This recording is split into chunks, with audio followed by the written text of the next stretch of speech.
Hello, and welcome to episode 28 of Movies and Us. I'm your host, Marcus. I tried. I couldn't resist. I guess I'm TJ. Yep, and this is the movie review show that reviews movies from the beginning, sometimes. How was that intro this time, TJ? Very disinterested. This is the movie review show that reviews genre movies from the beginning sometimes. Today we're reviewing the 2000 classic, X-Men. Is it a classic? Did I say classic? You did say classic. Is it considered a classic? Well, at the time of this recording, it came out 21 years ago. I know in car world, if a car came out, 20, 50 years? I don't know. I would consider it a classic, yeah. I wonder what is the criteria for classic. And for films? Yeah. God, probably it's a good question. We'll look it up right now. Oh. What makes a movie a classic? I'm curious. Well, the classic movies embody a method of storytelling that leaves something to the audience imagination. When it's a classic movie, the leading man and leading lady kiss on the screen fades to black and the older... Whatever. I don't know. I think in comic book world, this is a classic movie. This is the first successful team movie, right? Team movie? Yeah, the first comic book team to be on. Ensemble team? Yes. I mean, I guess. So it's a good footnote to have on the door. We're the first, we did great. Anyway, so X-Men was directed by Bryan Singer, screenplay by David Hayter, story by Tom DeSanto and Bryan Singer, produced by Lawrence Schuler Donner and Ralph Winter, starring a whole slew of names: Patrick Stewart as Professor X, Hugh Jackman as Logan, that's Wolverine, Ian McKellen as Magneto. Yeah, I never knew his last name. Eric Lenscher? Cannot say her name. Famke Jensen? What, really? Why'd you skip Halle Berry? Because I'm on the IMDb page, and she's not listed until 2 names later. Why are you on the IMDb page? So I remember whose characters, what name follows. I see their picture, I see their names, I'm like, okay, that's who they are. I'm bad with names. So yeah, Jean Grey, James Marsden as Scott Summers, Halle Berry as Aurora Monroe, Storm, Anna Paquin as Rogue, Tyler Mane as Sabretooth, Ray Park as Toad, who I didn't know Ray Park was in this one. Yeah. There's a lot of interesting things with the cast. Yeah, we'll get to them for sure. But I just want to mention that he was in number 2, right? As he wasn't Nightcrawler. That's another actor. But Ray Park's from Star Wars as Mace Windu. Was he Mace Windu? I thought he was Darth Maul. Oh my God! Did I say Mace? I would get so much. Is it Mace Windu? Yes. I was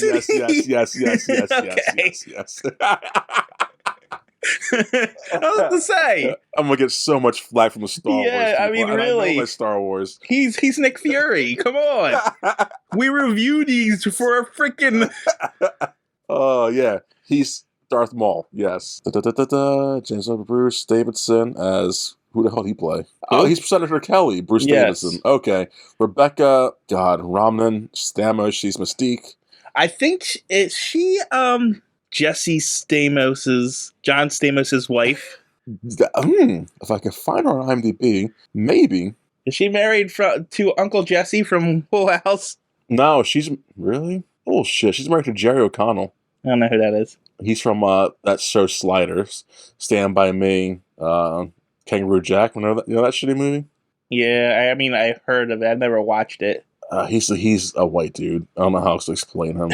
Okay. Oh, have you heard of Joe's Apartment? Yes. He's the main guy in that. I don't think I've seen that one either, though. My God, what have you seen? He's done a few voices in Death of Superman. Holy shit. Batman Hush. Superman. Wow, he's done a lot of cartoon movies. See, this is all getting me down the rabbit hole. Was released in July 12, 2000 at Ellis Island. It's a big plot point in this movie. And then July 14th, all in those states. Yes. Running time is 104 minutes. That's 1 hour 44, right? Give or take? Yes. Its budget was $75 million. It made $296 million, which in the worldwide box office of 2000 places it at number 9, weirdly.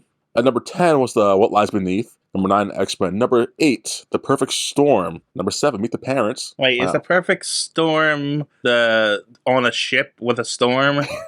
That's A Perfect Storm, yes. Yeah. Okay. Mark Wahlberg and I don't know if I ever saw it, but I think I seen the cover art of it. That's why I was curious. It's a passable movie. Meet the Parents at number 7. Number 6 Wait. That one's Ben Stiller, right? Yes. I don't think I've seen that one either, though. People know that you don't watch movies after a certain point. I don't know. I don't have no idea. I haven't watched a movie past 1999, honestly. Because this is like an ancient playlist to me, so playlist top list. So number 6 is the How the Grinch Stole Christmas. Have you saw that live action? I saw that one because I love the How the Grinch Stole Christmas. What, really? Yeah, the Grinch is my role model. You are the Grinch. Wow. Oh my God. Number 5. Holy shit. Dinosaur. It was like a weirdly computer-generated movie about dinosaurs. I used to watch the crap out of that. I don't even know if I heard of that one. Wow. It's nothing special, but wow. That made number 5? Wow. Number 4, Mel Gibson's What Women Want. Number 3 was Castaway. Wow. I never saw that either, but I know what that is. It's a long movie. Number 2 is Gladiator. I actually own that one, so I guess I did see that movie. You're a fascinating man. And number 1 in 2000 worldwide was Mission Impossible 2. Nope, never saw that either. So yeah, it's the top 10. Now let's keep going down this list. Scary Movie was number 11. Charlie's Angel number 12. Unbreakable. Have you seen Unbreakable? I did see Unbreakable. Did you like that one? It's technically a superhero movie, so of course I saw it. Have you seen all 3 of or I guess all 3 of those? What's all 3 of them? There's the 3? Unbreakable, then there's what's the other one called? I know the third one's called Glass or Mr. Glass. Oh, okay. So if it's past Unbreakable release, I probably haven't seen it. Big Mama's House? Emperor's New Groove came out this year? I did see that. 3? I did see Emperor's New Groove. Did you really? I've seen every hand-drawn Disney movie. Remember the Titans? Pokemon 2000? Jesus. Man, childhood memories. I hear you eating Billy Elliot. That's a good movie. Shaft? Oh, yeah, 2000. Yeah, you're right. Holy Rugrats in Paris. That's not the movie I cried at. 6th Day. Arnold Schwarzenegger. Okay, Romeo Must Die. Exiting the house. I want to keep doing this all day. That's it. Get it all out now so we don't have to do it again in the next 2 reviews. Are they all 2000? Yeah, the next 2 are 2000, yeah. Well, they're not going to be like on that list, are they? No. Okay. So that's the box office. Next up on our... You want to talk about the casting? Let's get the controversy shit out of the way. Oh, yeah. Bryan Singer's a pedophile. Or is he accused or is he...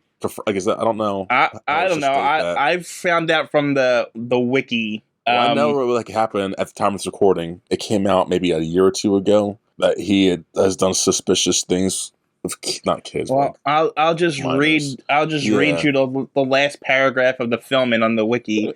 Yeah. During production, Singer would allegedly arrive late and experience mood swings and explosive tantrums. At the time, Singer claimed to be taking medication for back pain. Cast and crew found Singer's drug use to be problematic. Kevin Feige. It's interesting to have Kevin Feige this early in the Marvel. Right, yeah, I mean... I found that fascinating, honestly. Let's get back to this controversy stuff. Kevin Feige, the film's associate producer on the film, was flown out to ensure that Singer was kept in line. So I guess Feige kept things going. So he's been keeping things going for a long time. Yeah, for 20 years now. That's pretty f***ing rad of him. Singer was also accused of giving small roles to younger actors and minors in exchange for sex. A source for the Pyro actor, which was changed in the next film, I believe, because it's not the same actor. It's not, yeah. Alex Burton says Burton was told the role was created for him by Singer and Mark Collins, Rector. Burton was also flown from LA to Toronto for filming, an unusual occurrence for an actor with a minor role. I don't know how to say that without stepping on anyone's toes. Yeah, I don't know anything about it. I just wanted to mention it because it's in the wiki. So exactly. I don't want to ignore it. Obviously, right. We're not going to ignore it. Honestly, I'm not a fan of Bryan Singer and his movies anyway. I think he's a terrible director. But thank God I'm not the only one. I thought was the Usual Suspects. I think that movie's overrated. It's okay, but everything else he's ever done was it's a movie, I guess. I mean, don't get me wrong. I like this movie. This movie is better than I remember it. Yeah, you too. Yeah, this is our first time talking about it. Yeah. We haven't talked about it off mic. This was way better than I remember. Yeah, so I'll give him that. But the other movies he did were terrible. So yeah. That being said, we're not going to gossip about this. That's not what we're doing. But yeah, nope. I just wanted to note it. Yeah, this movie was faster than I remember too. I remember it being slower when I was a kid. But I didn't feel like it an hour and 40 minutes for sure. It was in and out. Yeah, like this, I looked into it. The second one's about the same length too, so I'm kind of excited. Or not the second one, the third one is. That one I'm not excited for. But yeah, this one, it holds up. Oh yeah, you want to get into the review? You want to talk about anything else? I want to talk about the cast because apparently Hugh Jackman wasn't cast as Wolverine until 3 weeks into filming. Yeah, I knew that. I forget who was cast first. You remember? I read the casting thing. It was. I know he was recommended by Russell Crowe. Hugh Jackman was. Yes. Yes. I'm not seeing it actually. Now that I'm here. Yeah, I forget who it was. I don't remember who Michael Jackson was supposed to be here. Wow. I know Michael Jackson was trying to get the role of Professor X. They were like, no. I'm so glad because I remember reading over the casting and knowing like Angela Bassett was supposed to be Storm. There is so many names. Yes. Well, the people they landed on for the final movie, I think the casting is pretty much spot on from my perspective of X-Men. I'm not right. So. Apparently, Richard Donner was the executive producer. I didn't see his name on there. No. Who was it? Viggo Mortensen as Wolverine? So Richard Donner was the Superman guy. So it's interesting that he was an executive producer. Also, who was what character? They wanted do you know who Kevin Nash is? He sounds familiar. He's a wrestler. Oh, okay. For people who don't know the name Kevin Nash, he was like in the 90s. He was like a big thing. He was in the NWO and stuff. But in the WWF, he was called Diesel, for those of you interested. He also played Shredder in the Teenage Mutant Ninja Turtles 2 Secret of the Ooze. Giant Shredder, when he jumped. In the live action movies? Yes. Oh, okay. Well, he took the ooze and he became Super Shredder. He was Super Shredder. Oh, shit. That's pretty cool. But they considered him for the role of Sabretooth, which I found interesting. I like this Sabretooth, this version of Sabretooth. I don't like Liev Schreiber. I never did when he was casted as Sabretooth. I'm not saying he did a terrible job, but when I imagine Sabretooth, this is how I imagine Sabretooth was this. They also considered Janet Jackson and Mariah Carey for Storm, which was interesting. Anna Paquin is actually the main star of True Blood. Have you seen True Blood? I should watch the crap out of it up to a certain point. So this is, I think this is one of her first big roles. Yeah, same with Hugh Jackman. Pretty much made most of these actors. And the screenplay writer Bob Hopkins was considered Wolverine, which because he looked like him. I'm so glad they didn't go with many of these casting decisions. Right, but David Hayter, the screenplay writer, you know who he is? He's the voice actor for Solid Snake in the Metal Gear Solid games. No, he isn't. Is he really? Yes, he is. Holy, no way! That's pretty awesome. Yeah, so I knew that name. So I found the casting in this way more interesting, honestly. Yeah. I remember reading James Cameron and his wife Catherine Bigelow were originally supposed to direct like this back in the it was 80s, 90s when it was first. 89 and 90. Yeah, but everything went bankrupt and all that stuff fell through. I'm just mentioning him because we saw Aliens last time you heard us. Oh yeah, that was during his renaissance, so. Yeah. I wonder I like this movie, so I'm glad it came out the way it did. And then, I mean, X-Men was considered for a movie way back in 84, though they did cut Beast from this movie. And Nightcrawler. Because of budget concerns, which is why Jean is like the doctor in this one. Yeah.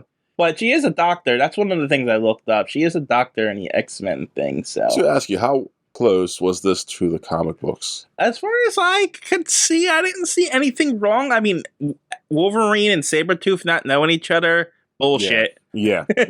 Now, are they brothers? Because that's what I know from the newer movies. But... No, they were in the Weapon X program together. Okay, gotcha. Was Sabretooth wasn't in those movies, was he? The Wolverine movies or whatever they were called? He was in, was it Origins? Oh, yeah, I don't know why. Yeah, he was. Yeah. I think he was in Origins. He might have even been in the Wolverine. Oh, maybe, probably. So I don't remember, though, off the top of my head. Those movies are so bad. No, which one's the good one? Logan. That's the good one. Logan's the good one, yes. Yeah. But, yeah, I mean, there's comic book hiccups here and there, but the story is, like, non-existent in this. Yeah, Yeah. So it's pretty much a straightforward action movie. So it's hard to screw up with something as long as you get most of the characterization right. And they didn't do a too bad job with No. it. They hit the major points they needed to hit to make it look like a movie. No, I know a lot of I guess the fanboys care about the suits they wear. I thought that what they were wearing in this were fine. I don't care, but I mean, they didn't need to make fun of the suits like they did, but and that's a running theme throughout these, especially these three films. I remember like they teased the yellow ones and one the new a second or third one. I mean, unless the movie's good, but it's not better than the X-Men cartoon, or it's not better than the X-Men comics. So it's like you have no place to make fun of anything. Exactly. I just think at the time this was made, I couldn't imagine how they would have properly made the suits the screen. Nowadays, they could easily pass it off because we've gotten so much better at that kind of stuff. But back then, I think the black spandex was okay. I'm cool with it. I mean, it is what it is. I didn't really care at all. I just want to get out the way because, like I said, fanboys were like, what about the yellow? Like, it's not a big deal. I mean, it was also about the time where everything was still needed to be realistic and super edgy. And exactly. So you needed black. Exactly. This was more, I can't say darker, but it was just more this was still comic book movies Hollywood style. So yes. Before Marvel made it fun to do Marvel comic book movies the way they should be. Everyone's all brooding and like, man, we're serious superheroes. Want to get to the review proper? Yeah, but I want to open up. I want to start it off. Okay. Oh, I had something I want to say too. We're probably gonna say the same thing. I just want to do the opening line. Can I do the opening line? Of course. You ready? Yeah. Okay. So we open up with Captain Picard telling us about evolution. That's good. That's good. I was gonna say we open up to a 2000 screensaver, but that's better. Well, yeah, we have Patrick Stewart doing. It felt like a Star Trek Next Generation opening. Honestly, you're not wrong. If you put the sound, the music from the Star Trek into it, it's like, oh, we watch Star Trek movie. That's so good. Because after the dumb screensaver opening, we end up in 1944.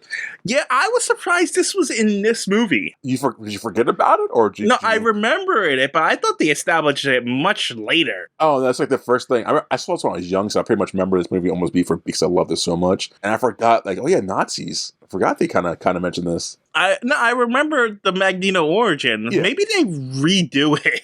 The origin or this? The origin. Probably show the origin again somewhere later down in one of the other movies. I believe in the Michael Fassbender's Days of Future. Well, not Days, but the X-Men. Oh, they do redo series. It there, don't they? Yes, those. Yeah. Okay, because I do remember it being much later in the series than it is here.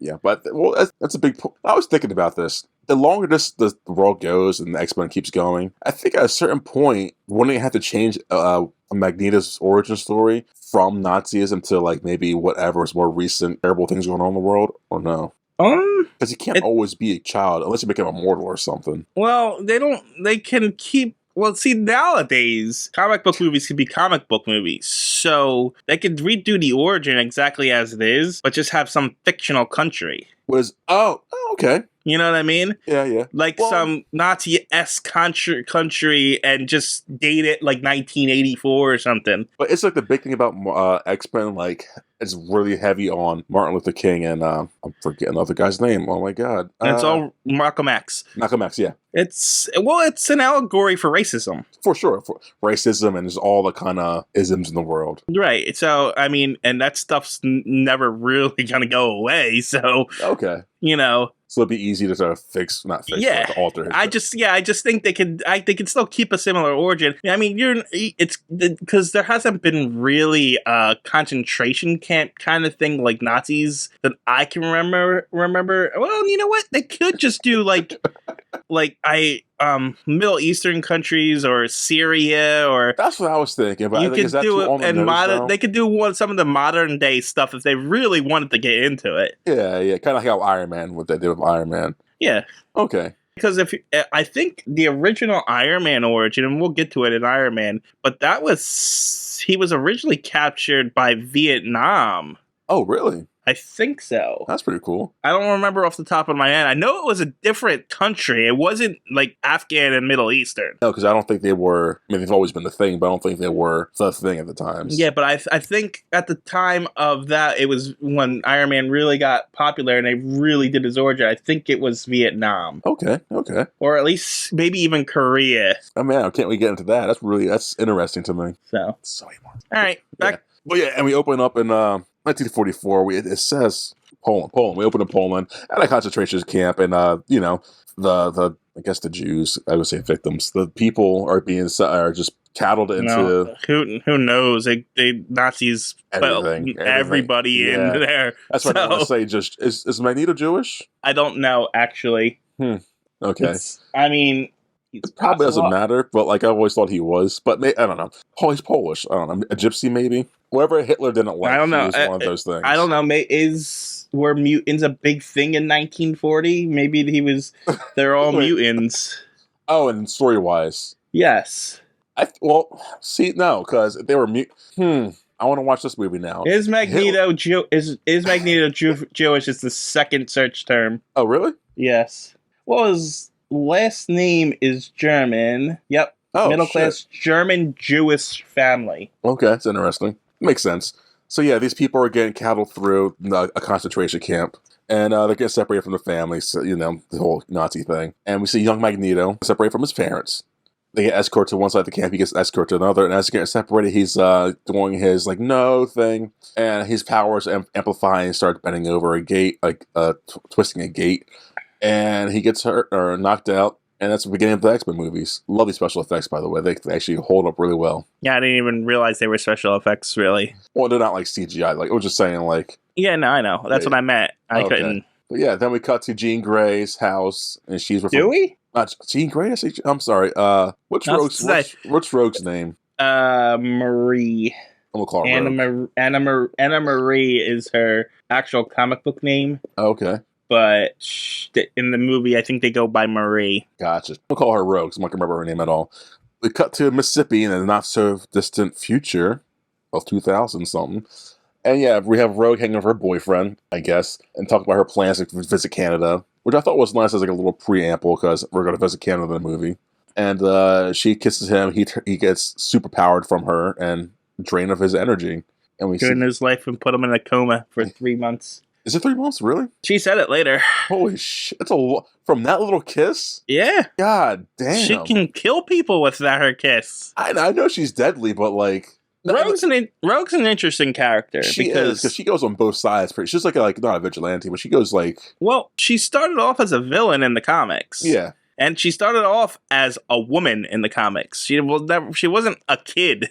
Oh, a woman. I think it'd be like a man or something first or some shit. Okay. No, she's an adult woman. In fact, she first appeared in the Avengers as a villain. Oh, really? Yep. Sweet. And her stepmother is actually Mystique. Or foster mother, I should say. Now, I know that just because I used to watch the one that were in high school. Her and Nightcrawler and all them were in high school in 2000s. Just love that show. I remember her stepbrother was Nightcrawler, right? Like, is Nightcrawler related to Mystique? Nightcrawler is Mystique's son. Yes. So yeah, I mean, technically. Also, you see the X-Men cartoon? The good one? No. No. Well, in that one, she can fly and she's got like superhuman powers. Yeah, like Superman powers. Yeah, I've seen clips of that. Yeah. That's because she absorbed Miss Marvel's psyche into herself and got her powers permanently. Oh, wow. That and Kree powers. She got Kree's an alien race from the Marvel Universe, if you don't know. Well, I guess if you've seen the Marvel movies, you know of the Kree.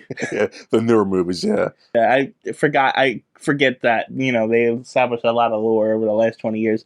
But, yeah, so she absorbed Miss Marvel's psyche into herself and became super strong, and she absorbs power. She's one of the strongest X-Men there is. Oh, easy. I know there's like there aren't like classes to them. Like she's like one of the top 3 classes for sure, right? I don't know about that. I know she's married Gambit. Gambit, okay. In the comics. Yeah. But yeah, she started off as a villain and so forth and so forth. Joined the X-Men Reformed after she absorbed Miss Marvel's powers and so forth. But yeah, so it's interesting that they turned her into a kid in this one.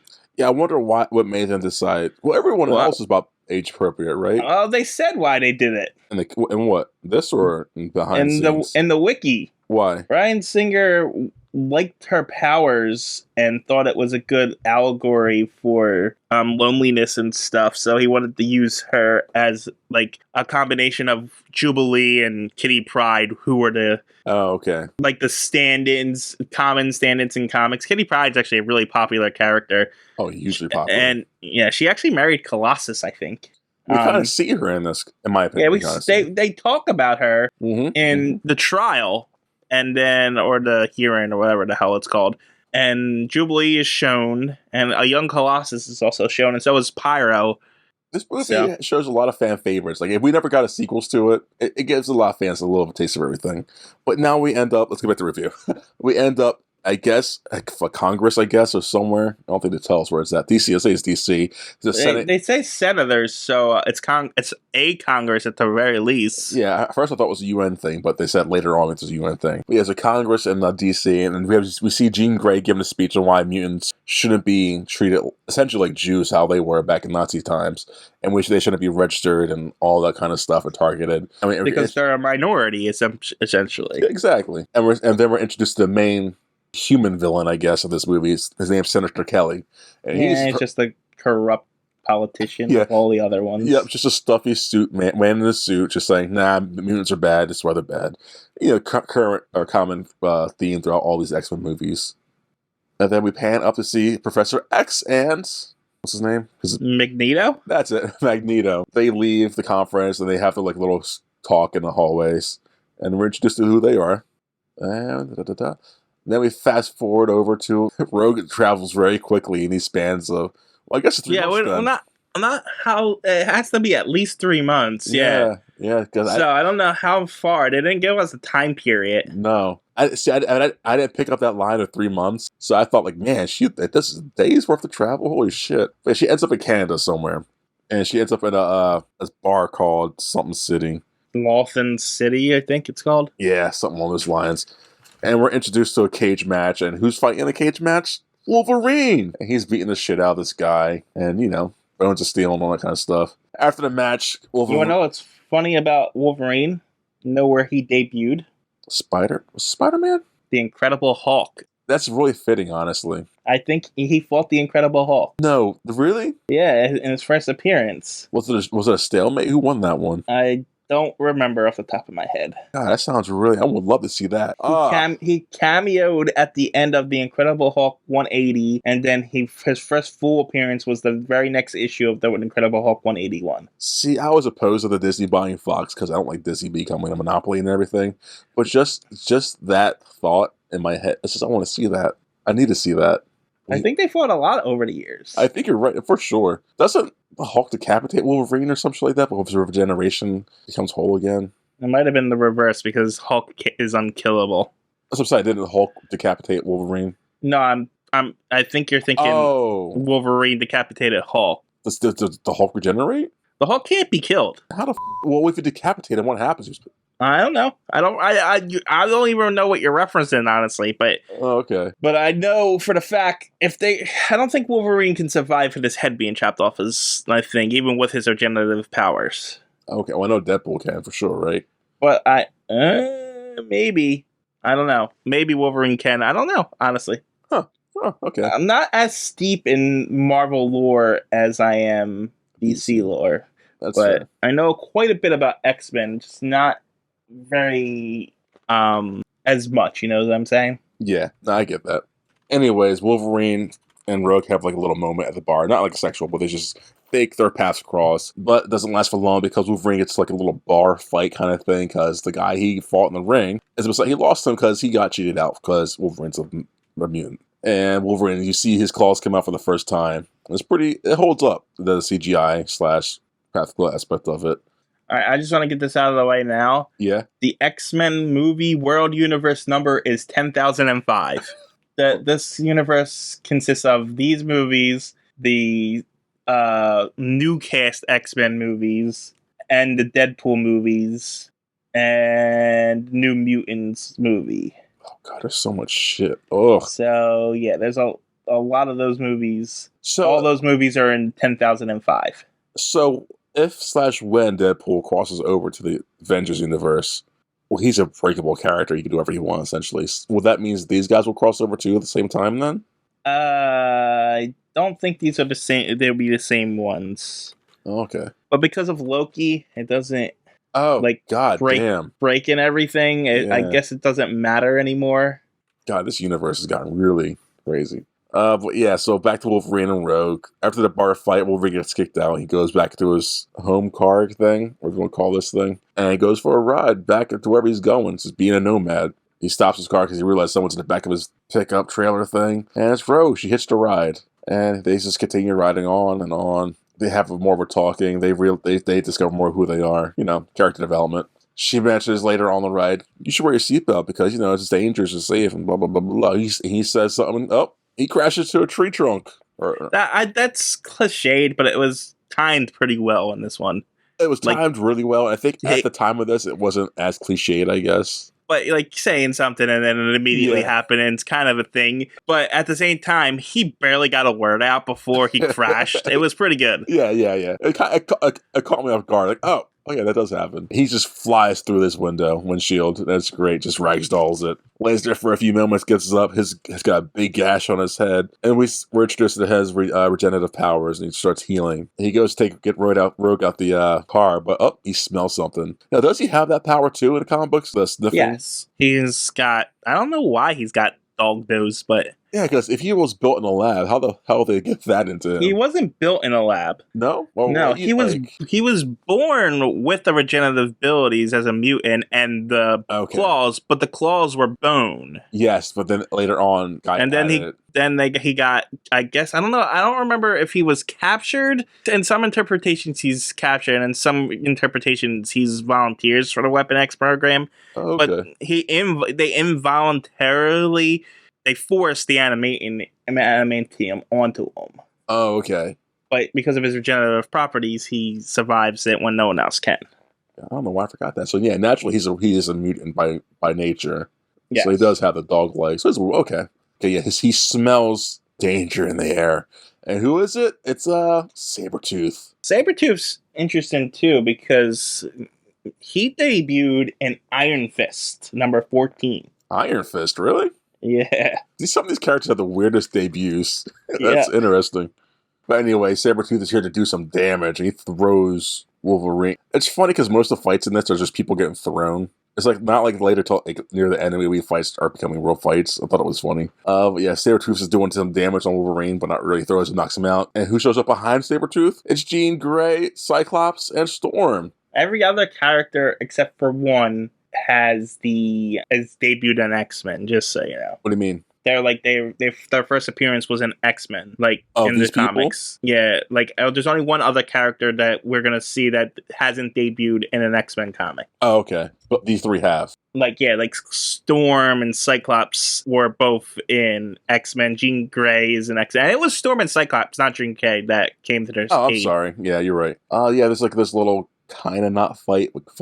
Those two get Wolverine and Rogue out of there, and Sabretooth goes back to the hideout, the villain's lair, head down. And we see Magneto, Toad, and did we see Mystique yet? No, not yet. So yeah, from what I'm seeing here, Sabretooth was just a villain for Iron Fist, and eventually Power Man in Iron Fist, which Power Man's Luke Cage. He also became a character in Spectacular Spider-Man for a little bit, before he was introduced as an X-Men villain. Okay. I love how the comics form like that. It's pretty cool to me. Yeah. In 1986 is where Sabretooth debuted in... 80s, wow. X-Men, anyway. He debuted in Iron Fist in 1977. Okay. Anyways, we see, Magneto's we'll get them next time. Now, at this point, did you call this the Brotherhood or no? Yes. Sabretooth, Toad, Magneto, Mystique, they're the Brotherhood. Okay. Magneto even says it later. Why did he says welcome to the whatever brother? But okay. No, he said this is welcome to the Brotherhood. Oh, okay. Yeah, so then we get back to the X Mansion, and Jean Grey's working on... I'm so bad with names. Jean Grey's working on Wolverine, trying to see what damage has been done to him. And honestly, he has no damage at all done to him. But she goes to inject him with what is that? A syringe. I'm so sorry, TJ. A syringe. And he wakes up to it and just his fingers to her. he goes to escape and just wanders the mansion afterwards, lost and about. He starts hearing voices. Who is it? Who is it? And it's Professor X talking to him, slowly guiding him to where he's at. Oh, by the way, when he wakes up, we get the first little inklings of the Wolverine, Jean Grey, Cyclops love triangle that's in all X-Men media. I hate it. Is that even in the comics? Yeah. Ugh, I hate it so much. Are they as handled as bad as they are in the movies? It's a love triangle. It's kind of bad no matter how you do it. Yeah. Yeah. I know Jean and Scott end up getting married though, so don't they have kids?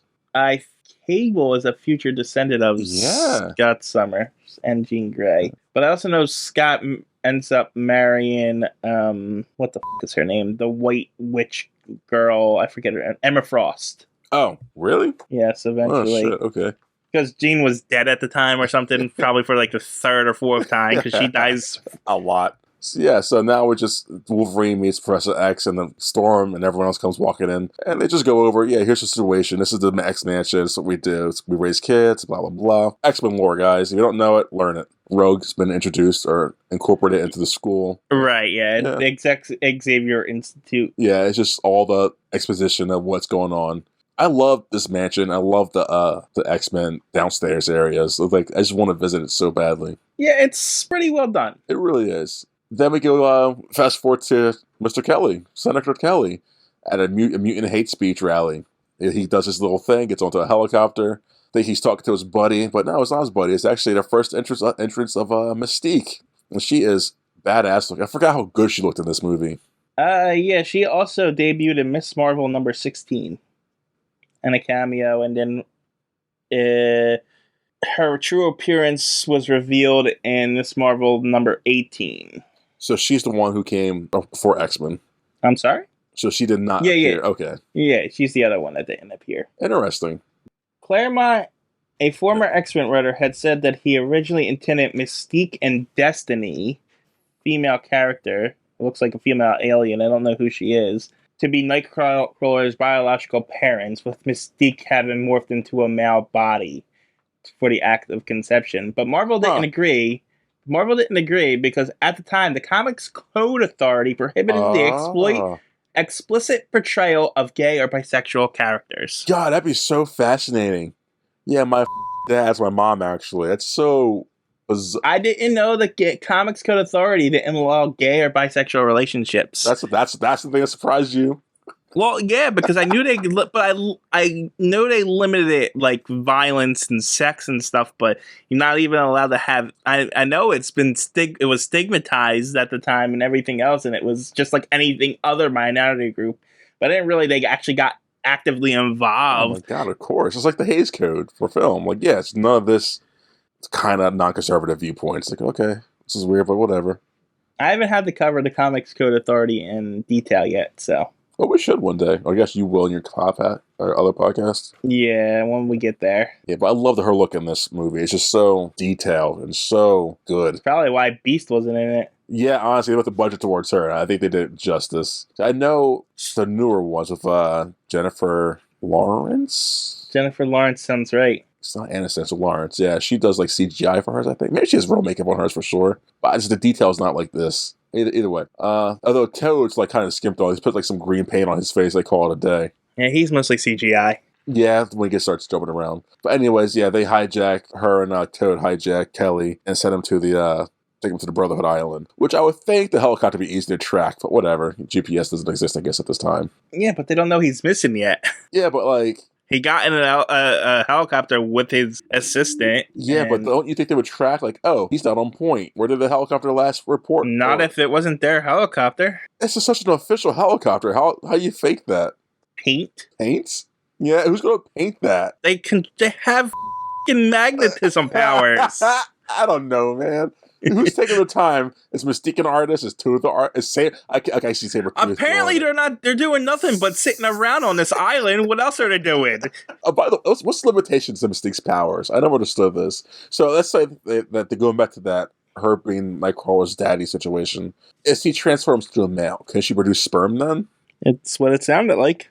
Okay, that's weird. Then, so like, what's her limitations then? So I know later on she turns into like a statue. Is she known to mimic inanimate objects, or can she only mimic real people?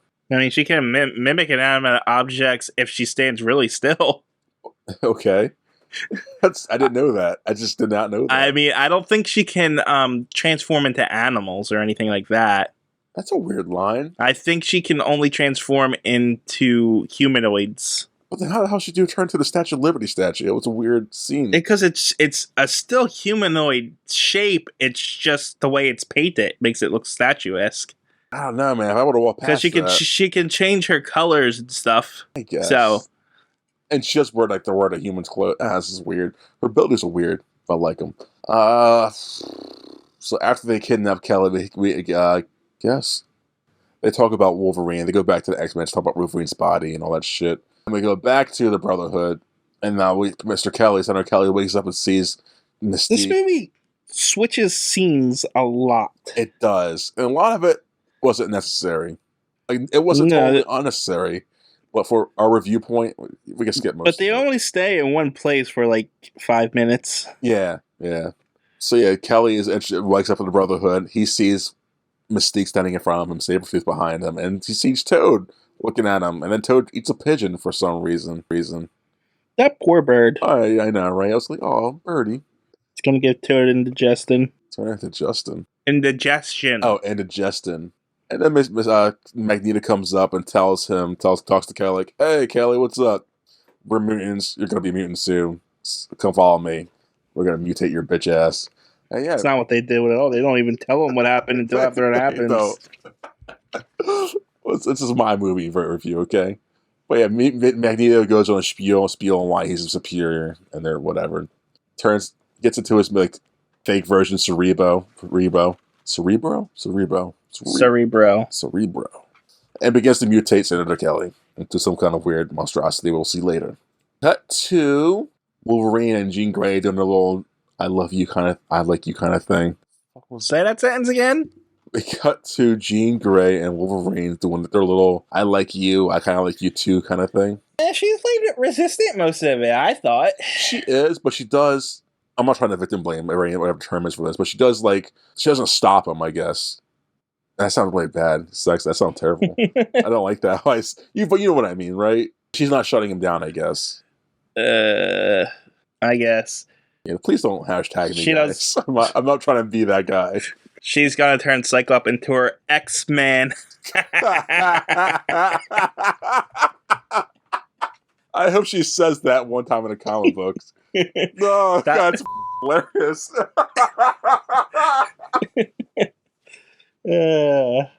Like a sock. He's so moody in this movie. I can imagine him just bawling after hearing that. Thank you. I needed that, TJ. You actually laughed at one of my puns. That's hilarious. So yeah, the love triangle intensifies. It's bedtime. For some reason, Rogue's going to Logan's room. Because Logan's having a nightmare and he's waking her up. Yeah, but like how close is her room to his? If you look at the room, he's right next to a vent. His bed, it's right above he's right below a vent. So I'm assuming that's going to all the rooms. That's fair. Cause I was thinking, like, why is she wandering to his room? It's just such a weird scene. I never thought sexual things. I was like, this is a weird thing. She's like, this goddamn guy won't fucking go to sleep and let me sleep. Why did I run away from home again? Oh yeah, my boyfriend's almost died because I kissed him. So she goes to like, I guess like giving him up, but he's like just so far deep in his dream, he just wakes up and just knifes her in the stomach. Like, oh, she's gonna die. But instead, we see her powers now intensifying. She sucks his rejuvenation power from him, I guess you would call it. And she rejuvenates, and he's just passing out now. But, you know, he's immortal. He rejuvenates later on in a hospital bed again. He's in bed a lot, thinking about in this movie. Got to Senator Kelly waking up in his prison cell. He's like, oh, wow, what's my powers? Sticks his head through a cell. The weirdest, like, CGI thing, face weird going on.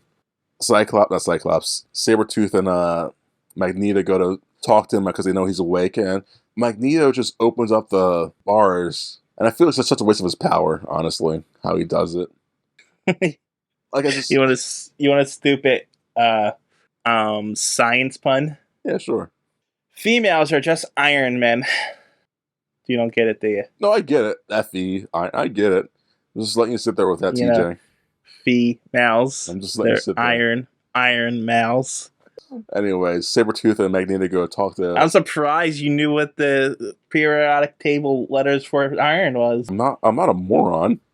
Yeah, but not everybody knows what the periodic table letters are. Yeah, well, I like science stuff. I love science shit, man. Let's don't talk about it, because no one else was talked about it with me. So yeah, Sabretooth and Magneto go to see Kelly in his cell, but he's not in there. He's like, where is he? Oh, he's hanging out off a cliff because reasons. Because he was trying to escape. I guess. And he realized he's got a long fall in front of him. Yeah. So Sabretooth goes to pick him up, and I love this bit, because he can't grab onto Kelly because he's liquefied jelly kind of thing. Just drops him. It's like, this is the best thing. Like, what? It just happened. Look at Sabretooth's face. It sold me. It was great. Anyways, Magneto's not happy. He's locked Sabretooth in a cell. Next day, Kelly apparently walks up off the shore in a weird gelatinous state. He becomes himself again, and we see our first ever Stanley cameo. Do we? I didn't catch it. You bastard. Because he's not talking. He's not center. But at the beach, people staring at Kelly, you see Stanley standing there staring at him. Beautiful. Our first ever one. Cut to... I'm not into Stanley like everyone else is. Why not? Because he stole a lot of these characters from other artists and stuff like that. He takes credit for stuff he didn't even create sometimes. Yeah, that's how you become famous. Look at Steve Jobs. You just gotta be a douchebag to get where you're at. I'm like, oh, okay, it's Stanley, whatever. You monster. Anyway, we cut to X Mansion, and Rogue's sitting on a bench outside because she's like contemplating what she did with Logan, I guess. Bobby, wink wink, walks up there and says, "You f***ed up. You gotta get out of here. She's just some crazy shit." Like, Can't say any of those words. She's like, "Are you sure, Bobby?" Or however she talks. She's like, "Yeah, run." I'm sorry. Not what happened even slightly. It's close enough. And she gets up, runs away. This is a PG-13 film. Was it PG-13? Yeah. I feel like it pushed the limit with that sometimes of how Wolverine, I guess. Well, yeah, because he's Wolverine. That's why it's PG-13. Yeah. So I guess the first X-Men that was rated R was Logan or Deadpool. I think so, yeah. I think it was Logan. Yeah. It might have been Deadpool. Did Deadpool come out before that? It might have been. I don't know. I don't remember.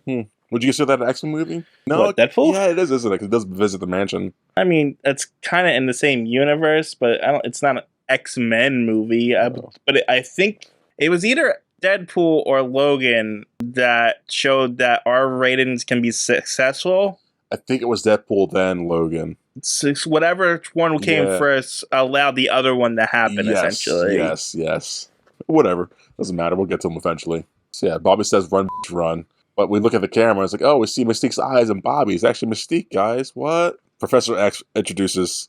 He shows him everything. He shows Wolverine everything. Like, he trusts... Like, it's a great way to trust someone. But he shows him...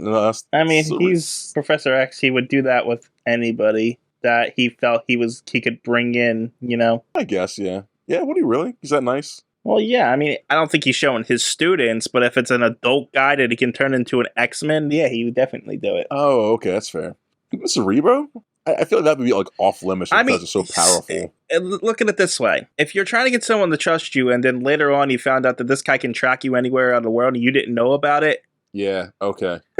Yeah, that's fair. Yes, yeah. You here up front, I can track anybody. That's just how so you know. You, man. Okay, that's fair. So he's introduced to Cerebro, like TJ says, a thing that tracks everyone, not just mutants, but everybody essentially, right? Well, it's adjusted to mutants' brainwaves. We don't find out until the second one that it can be rearranged to find humans. Gotcha. And this effect also was pretty cool. This movie's pretty cool, guys. Go watch it. Anyway, so she's trying to find Rogue because she ran away, and we find out she's at a train station. Logan's like, we gotta go get her. They're like, now we got the team together. Like, now I'm gonna go by myself. He's going, I'm gonna take this guy's motorcycle. That's what it's called. And that was a weird scene to me. What? Him taking Cyclops' motorcycle and just going to shoot like turbo speed. Like, this is... Why? It just seemed weird. I don't know. It's like, I don't know. But he gets to the train station and gets the Rogue before the train leaves, and they have like the little kind of father-daughter kind of thing.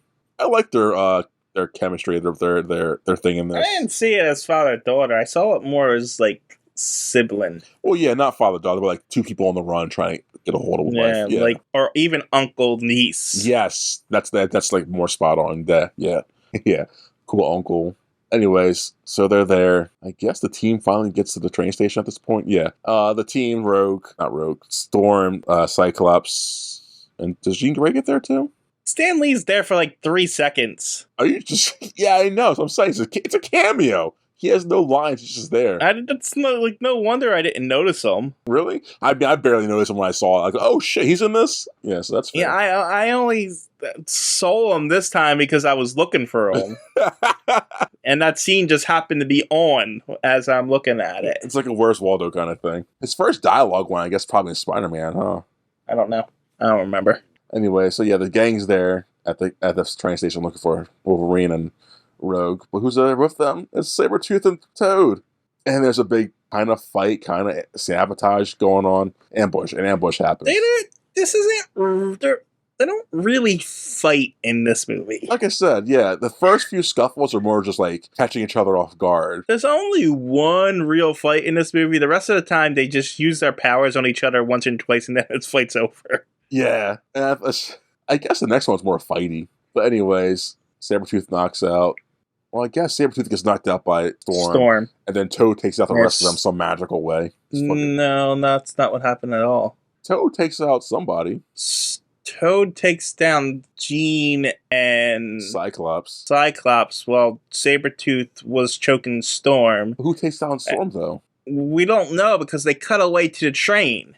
We don't actually see the end of that fight or what happened to Cyclops or what happened. We just see the 3 villains walking out. That's so weird. Yeah, I'm just noticing that. Yeah, that's weird. So anyways, Magneto ends up in the train car and manhandles Wolverine because Wolverine's all metal.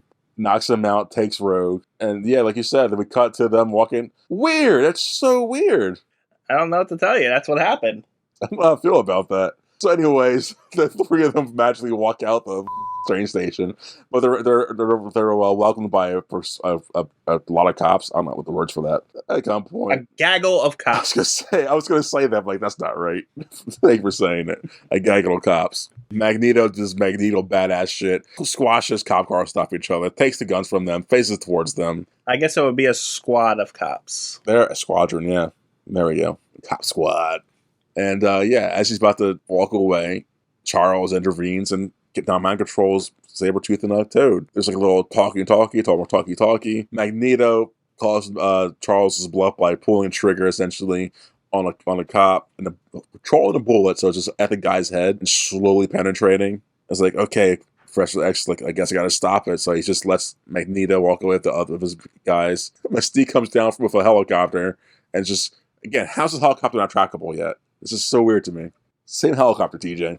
They all fly away, and they did shut all the guns drop. Next scene is Professor X now is like going through Senator Kelly's head because he ends up in the X Mansion, and he finds out where Magneto was at or held him at.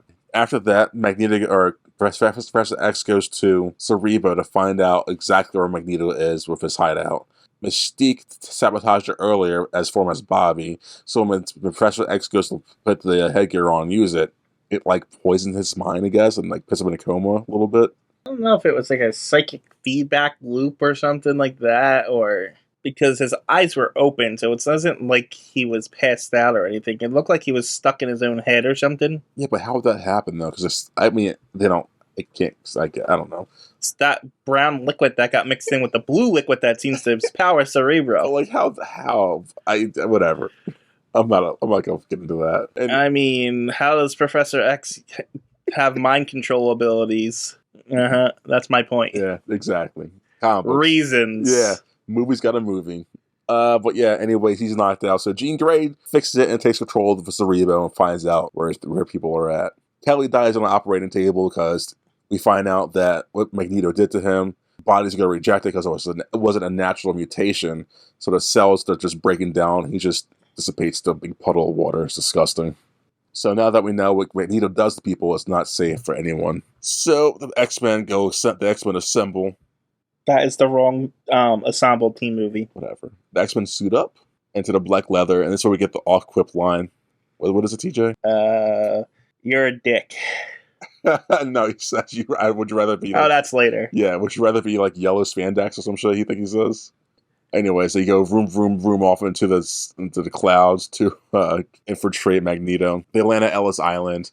Get onto the island, start fighting everybody. Start fighting Mystique. Well, Mystique mimics Hugh Jackman, and now those two fighting each other, trying to like, who's who, guys? Well, It wasn't 3 months, it was 3 weeks. 3 weeks? That's what it says. God damn. So Mystique as Wolverine fights Wolverine, and then Toad and Sabretooth fight Jean Grey, Cyclops, and Storm. Fights pursue. Wolverine beats the shit out of himself, essentially, later. I guess Sabretooth...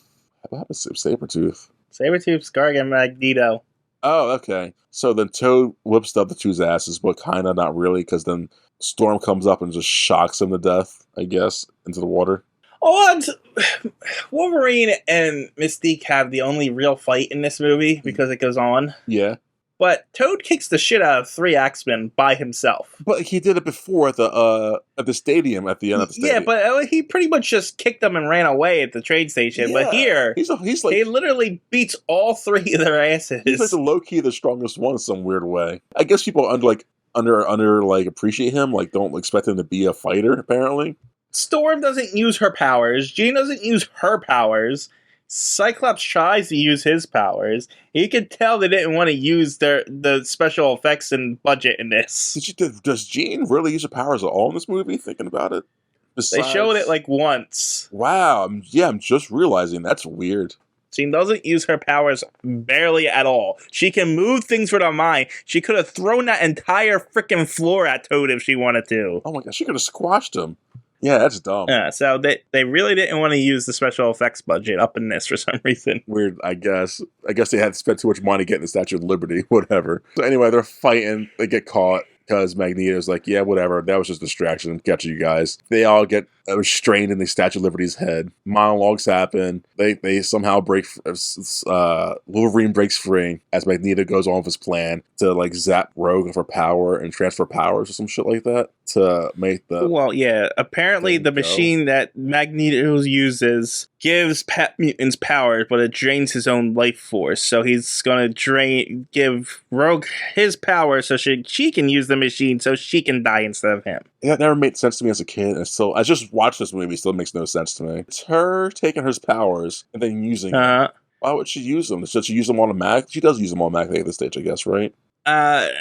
He's also still has his abilities, and he's forcing her hands onto it and creating a magnetic field. So I just assumed that he started it and she couldn't stop it. Okay, then she's taking his powers, right? Yes. Doesn't she take his energy too? Like, won't he still be losing energy and dying? He did lose energy, but once he lets go, that stopped. Like, is her draining his life less than what the machine doing to him, I guess? Not really. Then, like, this is convoluted. That makes no sense. It never made sense to me. The machine drains his life energy. He's also an old man. Yeah, but she drains his life energy too. Yeah. So no matter what, he's losing energy from this. He's losing it.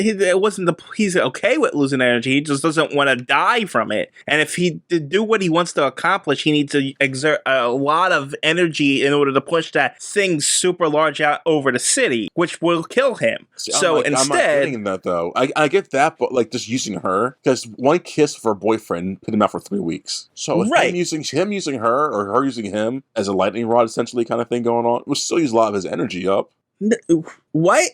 Because he's conducting his power through her. No, okay. This is where you're mistaken here. She doesn't take your powers from you. She's not draining them. Once she touches you, your like DNA kind of goes into her for a little bit, and she can mimic the powers. She has her own set of Magneto powers while he has his separate. No, I get that, but like I'm saying, she's still draining his energy though, essentially. Like right, and she drained it enough so that when he let go of her, he was drained, but she still now has his powers. Oh, I kind of get that. I don't know. I just feel like it's still.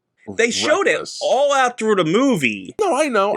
No, I get hers. I get it. Magneto doesn't want to die to have this happen, and so he would rather her do it, and she's the only one that can do it because he can give her his powers. Well, I get that, I guess. Yes, I get that. It just feels like him still touching her would do a lot of damage to him. That's all. It did do a lot of damage. It weakened him to a point where he couldn't stop Wolverine. But, like, I don't know. It's just, I guess, because it didn't kill him, is why it was worth it, I guess. What?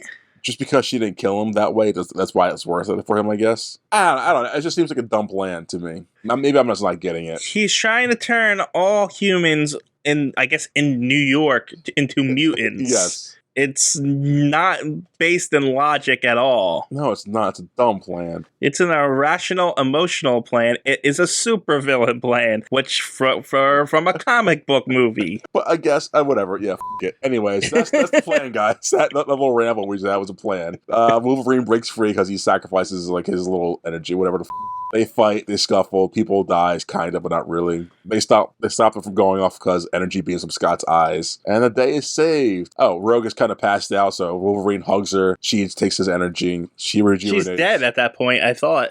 Yeah, I guess, but like somehow... Because when he touched her, she didn't immediately drain. No, but he held her long enough for her to... Her body to catch up and her powers to kick in to drain it, because there was a lot of his life force going into it. True, fair. Also, when she was getting sucked in that machine, her hair turned kind of gray. So now she has her iconic look. Yeah, she always had that little gray straight thing. Yeah, and people are saved. They saved. Woo! Epilogue happens. Mystique's not really dead. She's Senator Kelly. Wolverine's like, I won't be a lone wolf and just get out of here, guys. That's not what happened at all. See you next movie. No, what? That's not what happened at all. Professor X found the facility and it's like, go up to Canada. Which I didn't. That was a bad explanation, because if you wanted to do an accurate explanation, you say Wolverine's leaving for sequel bait. Yeah, which I didn't know the sequel was like right after this one. For some reason, I always thought it was years later. It's like essentially right after this, huh? Yeah, that's weird. Yeah, so that's what else happens for this epilogue?